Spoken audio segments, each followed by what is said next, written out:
Olá, quero continuar falando com vocês sobre proteção de cúspides nos dentes posteriores. Semana passada nós conversamos sobre quais cúspides deveriam ser protegidas e hoje nós vamos falar um pouco do como proteger essas cúspides. Antigamente nós fazíamos preparos com maior complexibilidade pensando em retenção, porque nós necessitávamos de retenção e não contávamos tanto com o sistema adesivo, com o sistema de cimentação. Hoje a odontologia evoluiu para a odontologia adesiva e nós podemos partir para cerâmicas posteriores e anteriores baseadas em adesão. Cada vez mais a gente diminui a espessura e aumenta a adesividade desse sistema. Então, queria apresentar alguns trabalhos. Eu acho esse trabalho bem interessante, onde o autor dividiu os grupos em pequenos chanfros no término oclusal e o outro grupo sem chanfro no término oclusal. Esse trabalho é bem interessante porque ele mostra que não houve diferenças entre o grupo onde havia chanfro e o grupo onde não havia chanfro. Muitas vezes a gente tem ainda aquela ideia de que deve ter uma retenção para ter estabilidade da restauração oclusal, mas cada vez percebemos e comprovamos que a adesão, uma boa camada híbrida, é capaz de sustentar e dar longevidade às nossas restaurações.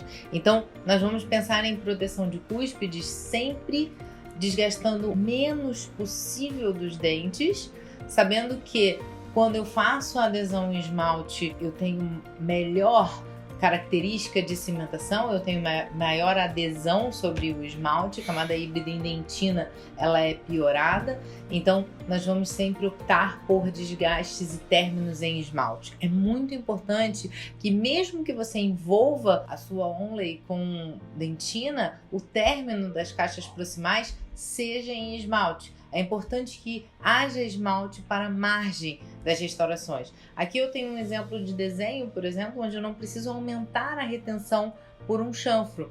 Eu posso manter a estabilidade da restauração com a cimentação em esmalte, desgastando menos das cúspides. Isso é interessante quando nós vamos inclinar a broca, quando nós vamos inclinar a fresa para fazer a proteção de cúspide. É importante termos noção, como nós vemos nessa imagem, a inclinação dos prismas de esmalte.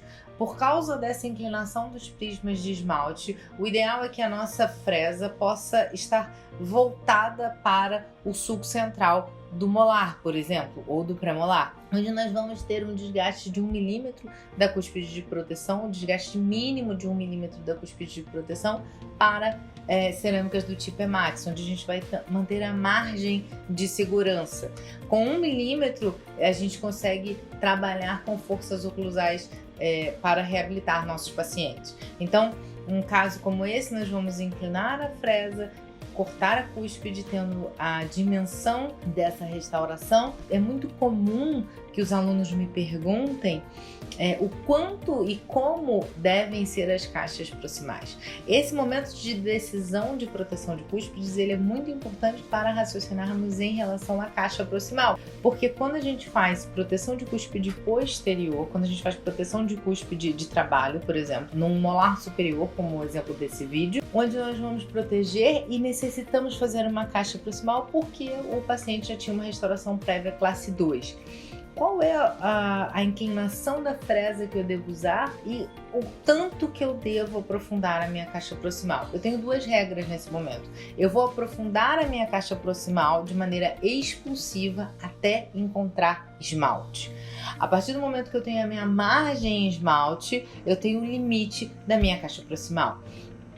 Se você observar, eu não preciso de caixas proximais tão bem definidas como a gente tinha em restaurações de ouro, por exemplo, onde a gente precisava de retenção. Eu passo a ter caixas proximais de forma expulsiva e sempre encontrando esmalte no final da restauração. Esse paciente tinha bruxismo, percebemos pelo tórax, percebemos pela exostose vestibular nessa foto, percebemos esse volume ósseo maior e, obviamente, que por conta desse hábito parafuncional nós precisamos proteger essa última cúspide restante. Eu posso observar que é um paciente que tem vários traços de fratura, e quando nós protegemos as cúspides, nós percebemos o esmalte quebradiço. Mas eu não necessariamente preciso romper todos os pontos de contato.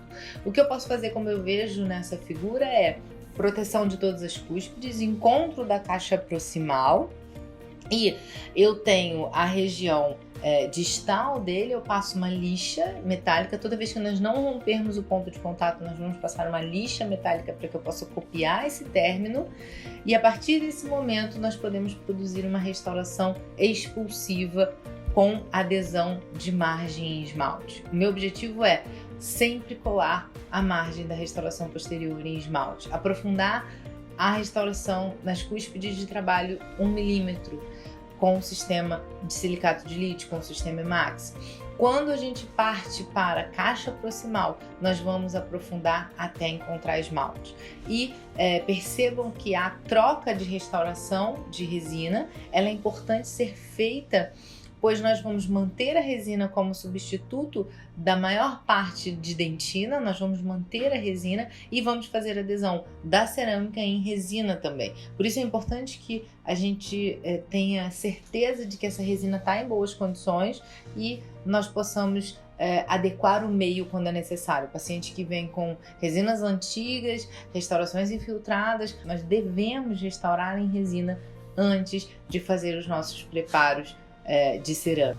Semana que vem nós vamos falar um pouco mais da parte laboratorial, onde o modelo de gesso vai ser encerado para posterior injeção ou vai ser escaneado para realizarmos uma restauração usinada. É importante que nós saibamos as diferenças entre um e outro e os limites de uma técnica e outra. E muito importante é que nas nossas regras antes de preparar esteja claro, nós não devemos biselar cerâmicas, jamais permanecer términos em bisel. Nós não devemos nunca deixar ângulos vivos, ângulos arredondados são regra para restaurações cerâmicas. Eu preciso de que um istmo da minha cavidade, se eu for fazer uma restauração do tipo inlay, que ele seja de 1 milímetro. Além disso, as onlays necessitam de 1 milímetro de espessura na região de cúspide a ser protegida. Eu preciso dessa espessura para garantir a máxima resistência do material. Os ângulos de emergência da proximal não devem exceder 120 graus. O que é isso?